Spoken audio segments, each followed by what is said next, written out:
శుకుడు పరీక్షిత్తుతో ఇలా అన్నాడు: ఓ రాజేంద్ర, భరతుడు భార్యాపుత్రులను రాజ్యాన్ని విడిచివేసి యజ్ఞరూపము, ధర్మస్వరూపము, సాంఖ్యయోగము, ప్రకృతి పురుష రూపమైన నారాయణుని మీద అచంచలమైన భక్తి కలిగి లేడి రూపాన్ని విడిచిపెట్టాడు. అట్టి భర్త చక్రవర్తి చరిత్రను చెప్పిన వారిని విన్నవారిని కూడా ఆ శ్రీహరి సదా రక్షిస్తాడు.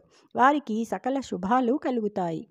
నరదేవాసురయక్షరాక్షసమునీంద్రస్తుత్య దివ్యాంబరాభరణాలంకృత భక్తవత్సల కృపాపారీణ వైకుంఠమందిర బృందావన భాసుర ప్రియ ధరిత్రీనాథ గోవింద శ్రీకర పుణ్యాకర వాసుదేవ త్రిజగత్కళ్యాణ గోపాలక.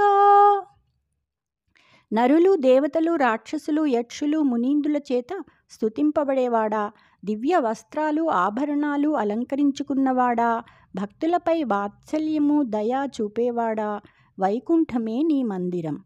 బృందావనంలో ప్రకాశిస్తావు, సంపదలను ప్రసాదిస్తావు. గోవిందుడవు, పుణ్య నిలయుడవు. వాసుదేవుడా, నీవు ముల్లోకాలకు శుభమిచ్చేవాడవు. గోపాల నమస్కారం. జై శ్రీకృష్ణ.